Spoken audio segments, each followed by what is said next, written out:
This is how to make a killer listing to blow up sales in your Etsy shop. Watch closely because this is what six-figure Etsy sellers already know and consistently do, while your next design could be the one that opens the floodgates of sales into your Etsy shop. If you are not doing these things, all of your efforts on Etsy could be wasted. But what makes a killer listing? What do these successful Etsy sellers know that you don't? The best listings follow 4 simple steps, and this video will walk you through them all. Some might argue the first is by far the most important, yet it is often overlooked or thrown together. You might have the most interesting, most creative, most beautiful design in the whole world, but if no one finds it, no one can actually buy it, which is why step 1 is to nail your title and your tags. It is all too often we come up with a design idea, head to our design app, put our design together, download the design with our transparent background, slap it on a mock-up photo, upload our mock-up photo into our new listing on Etsy and think, oh yeah, I need to put my title and tags together, and then slap something together and hit publish. No matter how hard we work on our listings, if we don't get our title and tags right, the right customer might never see it. It will be lost on page 80 of search results. No matter how good your design is or how hard we work on it, how much time we took to put it on the perfect mock-up, the right people just might not ever see it. The floodgate of sales won't open, and it will leave us feeling frustrated and invisible. So take the time to craft a well-researched block of SEO. I usually do this before I start designing. I kind of think of my title and tags as the main idea of my paragraph. I craft them first, and then I think of my designs as all the supporting sentences in that paragraph. After I do the SEO research, SEO stands for Search Engine Optimization, and it's just a fancy way to refer to your title and your tags. Your listing's SEO has one purpose and one purpose only, and that is to connect your ideal customer with your listing. The ideal customer here is the customer who those designs are going to resonate with. Finalizing your title and tags may take you an hour or 2, especially if you are new at this, but it is worth getting right and you will get faster at it. Keep in mind when putting your SEO together that customers often do 2 searches. A broad search like gift for best friend. The customer will see lots of ideas in search results after typing something like that in, and they'll start to like some options better than others. They get more specific with their searches as they get closer to their buying decision, and maybe next they put funny candle for best friend's graduation. Notice now how we have an event, graduation, added in to their search, as well as a product idea of candle. I like to capitalize on some broad search terms like gift for her. I often place things like this down in my tags. And of course, we really want to save lots and lots of space of our SEO for more specific keywords and phrases too.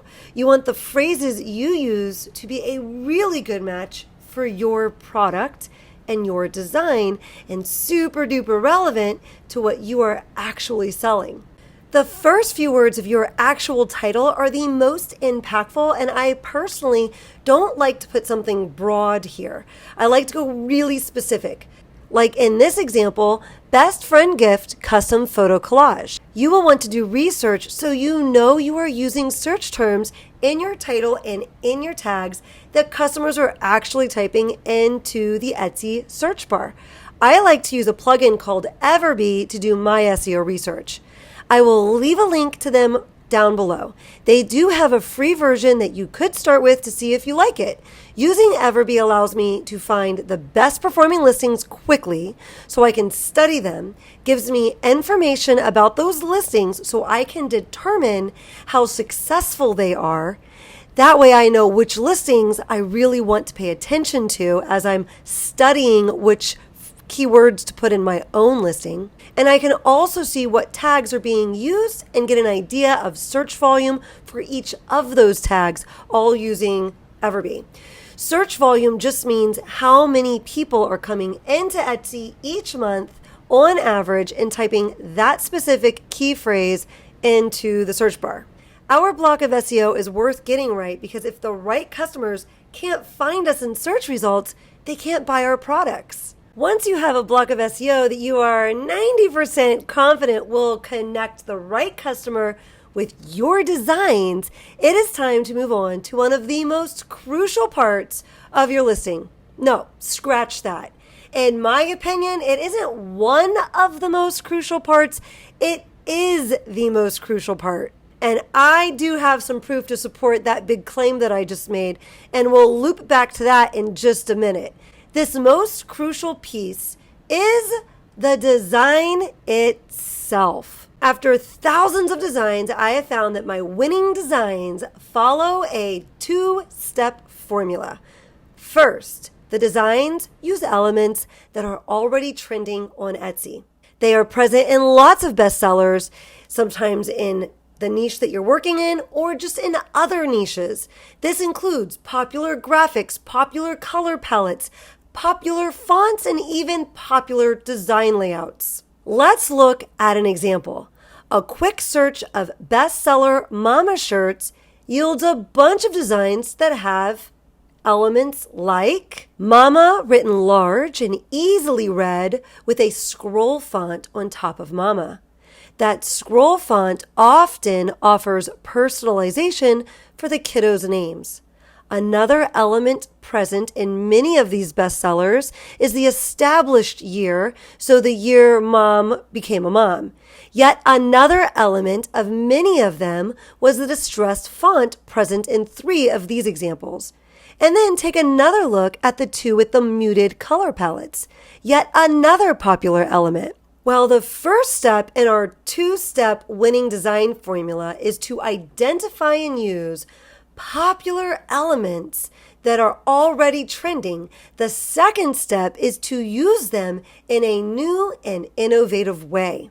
We do not want to recreate what is already there, but instead we want to add something new and valuable to the market. Let's take a look at that design that is not a bestseller. If we were this seller, we might think about doing another version of this up, hitting that popular design layout with those popular design colors. Maybe we use mama done up real big with praying in cursive through the middle and place the custom names underneath. And then maybe we do it up again with the same design layout in mind, that big word with a cursive word laid on top. But this time, instead of making the word mama really big, we make praying the really big word and the word mama in cursive through the middle. We are taking this popular design concept and niching it down specifically for a mom who prays. Notice we are also trying this up in the popular muted color palette.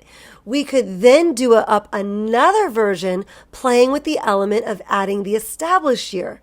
And going back to our step of SEO we already talked about in this video, we would do well to add specifically search engine optimization phrases about being a gift for a new mom, especially to this version with the established year on it. Now notice the similar color palettes being used in these bestsellers. Maybe we do our design up all over again with this color palette in mind, or perhaps a font more similar to these. Without a compelling design, you will not get customers clicking into your listing.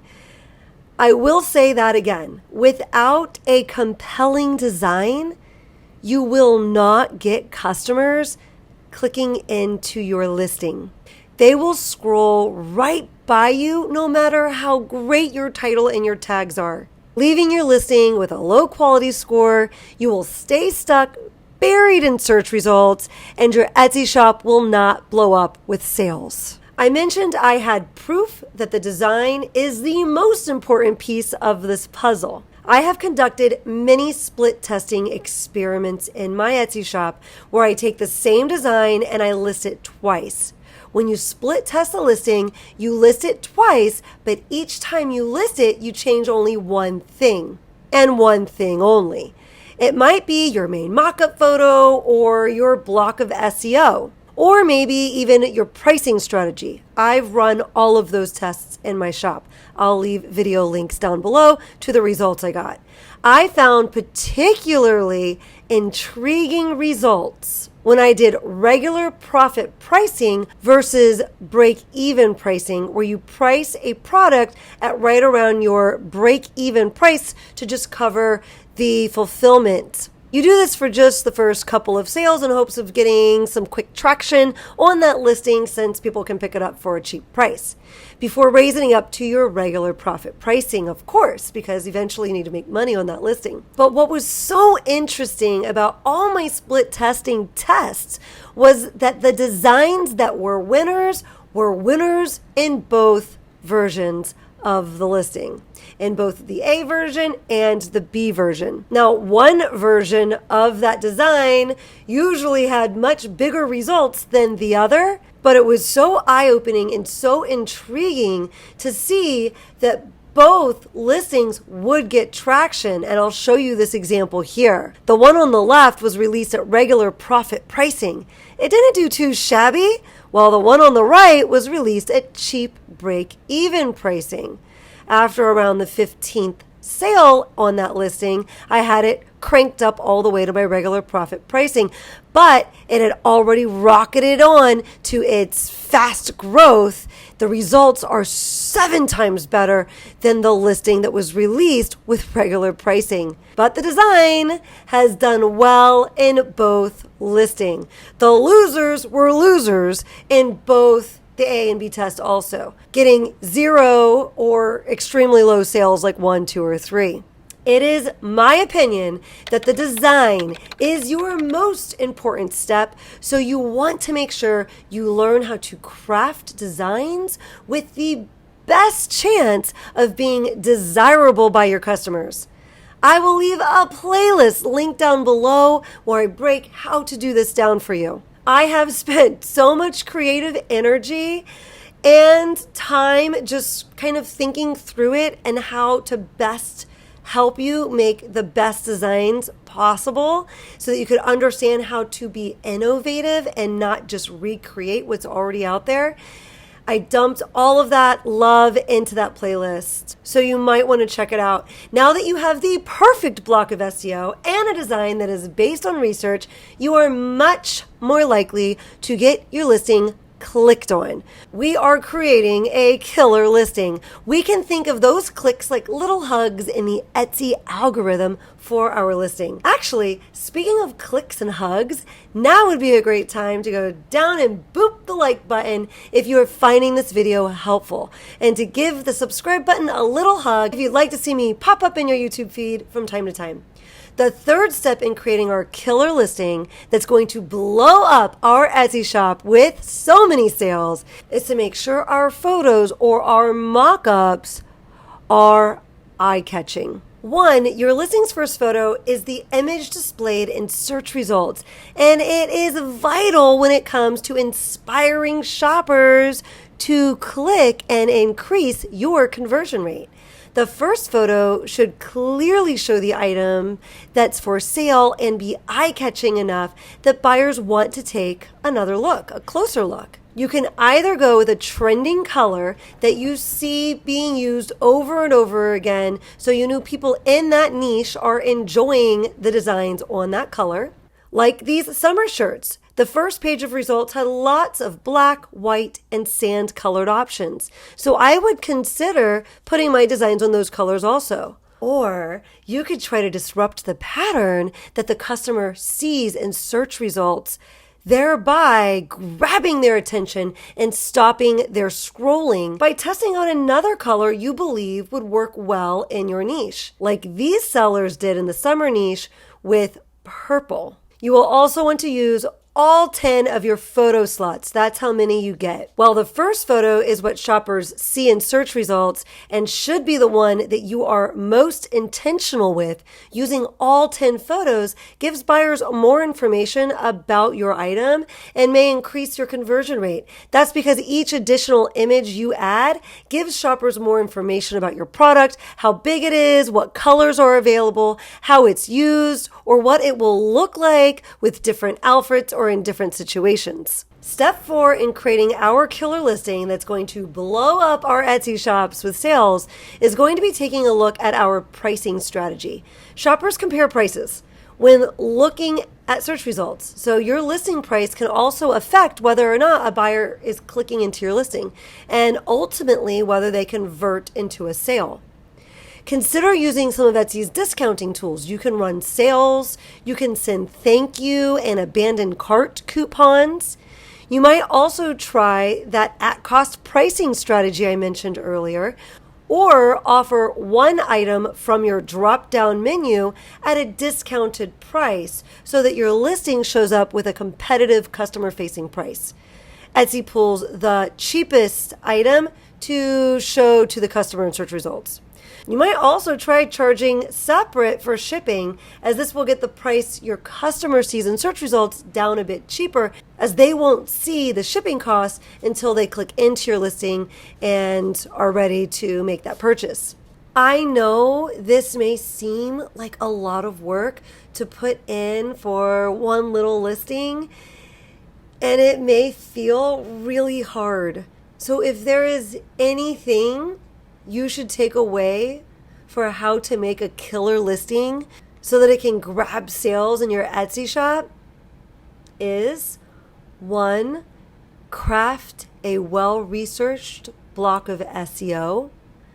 2, use our 2-step formula to create winning designs. First, identify trending elements and then use them in a new and innovative way. 3, use eye-catching listing photos. 4, employ a great pricing strategy. If it's helpful, you can even download this visual as a reference for each listing you create. I will put the link for it down below. Take the time to get these things right, and you will see better results. And in the meantime, learn to just love the process. This whole Etsy thing, it is hard. There are going to be designs we pour our hearts and souls into that just never make sales. There are going to be times that we threw a design together and for some reason that doesn't make sense to us, someone buys it and then it gets picked up by the algorithm. It's enough to drive you crazy. But if you are crazy enough to stick with it, you don't have to wait for some arbitrary sales number to count yourself successful. You are already a success right now. The sales, they'll come later. It is honestly just a matter of consistent work over time. Earlier, I mentioned that I found particularly intriguing results when I did regular profit pricing versus break-even pricing. Watch this video next if you want to know what those results were, but of course, not until after that tip from Tucker. Tucker, take it away!